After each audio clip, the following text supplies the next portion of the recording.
नमस्कार, आपके साथ मैं हूं दीपशिखा भारद्वाज और आप देख रहे हैं न्यूज स्टेट और हमारे बुलेटिन सवेरे सवेरे में आपका स्वागत करती हूं।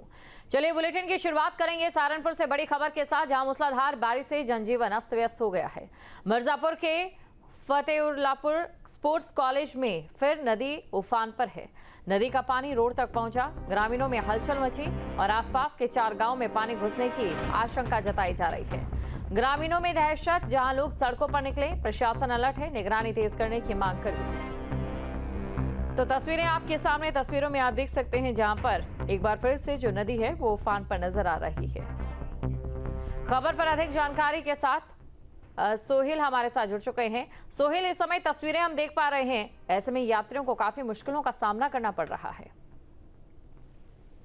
जी बिल्कुल, मैं आपको बता दूं, देखिए ये पहाड़ों में हो रही लगातार मूसलाधार बारिश के बाद जो घाट क्षेत्र की पहाड़ी नदियां हैं सभी की सभी उफान पे हैं। अभी ताजा बात करें तो ये जो स्पोर्ट कॉलेज की नदी है ये इस समय उफान पे है।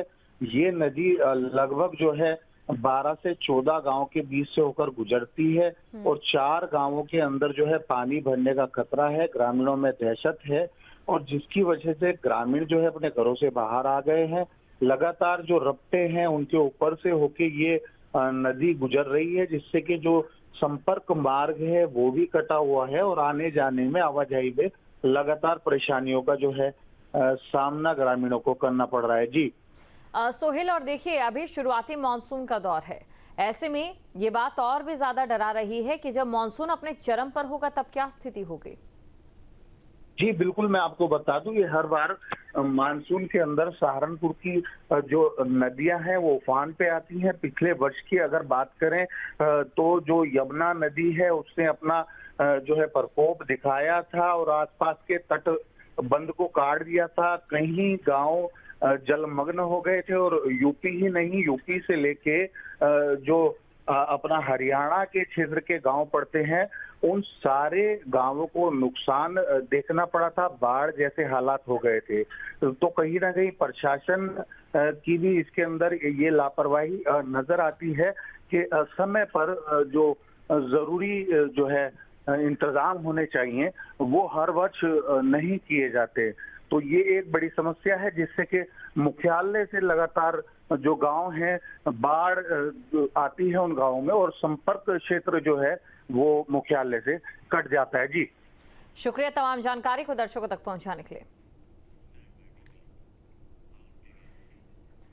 और चलिए बात करेंगे मिर्जापुर से बड़ी खबर की, जहां झरने के गहरे पानी में डूबा सैलानी। पिकनिक स्पॉट पर सैर के लिए आया था सैलानी। भदोही जनपद के सैलानी की हुई मौत पैर फिसलने से झरने के गहरे पानी में डूबा। लालगंज थाना क्षेत्र के टांडा फॉल का ये पूरा मामला है। मिर्जापुर से खबर आपको बता रहे हैं, जहां पर झरने के गहरे पानी में एक सैलानी डूब गया है। तो पैर फिसलने की वजह से यह हादसा यहां पर हो गया और जो सैलानी डूबा उसकी मौत हो गई है। झरने के गहरे पानी में डूबा सैलानी।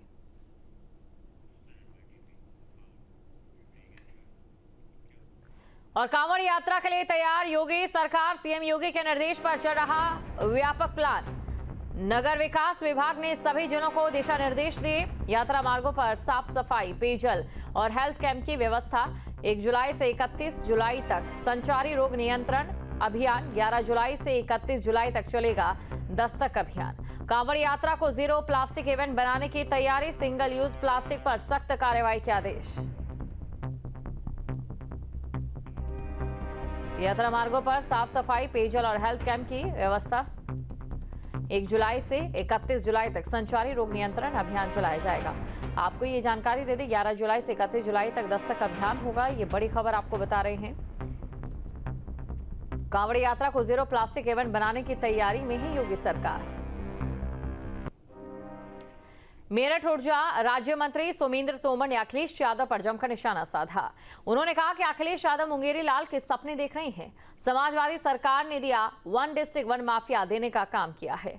बीजेपी नेशन फर्स्ट पर काम करती है।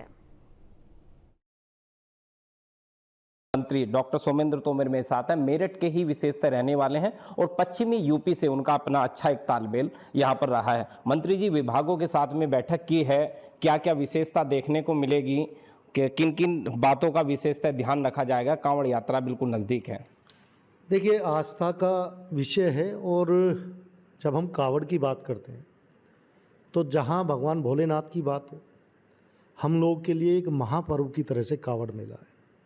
और इस कावड़ यात्रा में हम लोग का प्रयास सभी श्रद्धालु जो भक्त हैं भोले के, उनका अच्छे से स्वागत हो, किसी के लिए कहीं कोई दिक्कत ना हो। और आपने देखा होगा कि 2017 में परम पूजनीय महाराज जी की सरकार बनने के बाद कावड़ के लिए और हमेशा कावड़ियों के लिए, चाहे वो पुष्प वर्षा हो, चाहे उनके लिए कहीं भी किसी तरह से रास्ते में कहीं अव्यवस्था ना हो।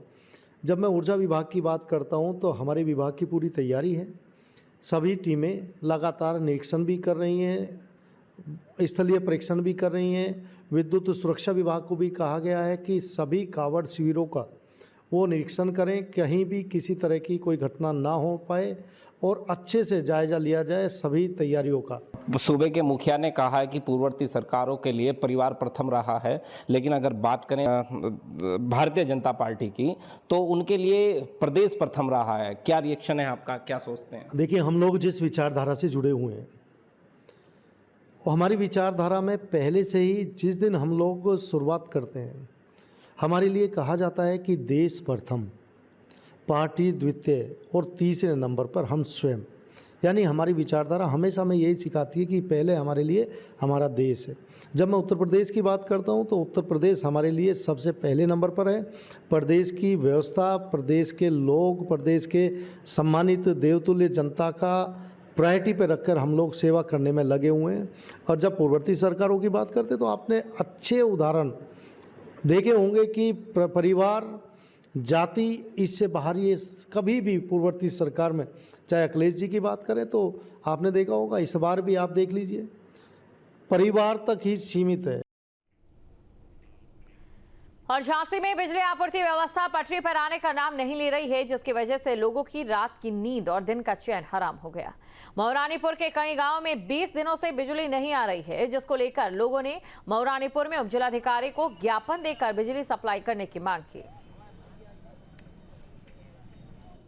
हमारी सबसे बड़ी समस्या बिजली की है।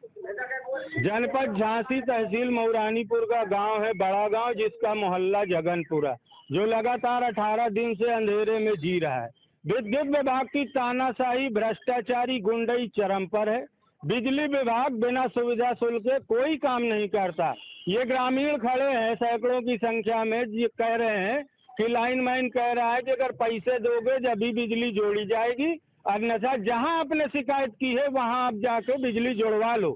ये सरासर अन्याय है, किसानों का उत्पीड़न है। हमारी एक एक डिब्बे से 4-4, 6-6 जन की डिब्बे जोड़ी जाती है। जो पैसे देते हैं वही करते हैं, और जो पैसा नहीं देता है उनकी काट देते हैं। फिर अगर उनको देते हैं हम पैसे, दूसरे जन दे देते तो 2-4 दिन बाद में हमारी कट जाती। बोले फिर खराब होगी, हम क्या कर, जुड़वाना है तो पैसा दो। इनका कम से कम साल भर से नियम चलाओ, हम लोग सब इसके शिकार है। इसलिए हम लोग, मैं माता बहनें, मैं बच्चों के साथ आप लोगों के लिए शिकार लेके आए हैं।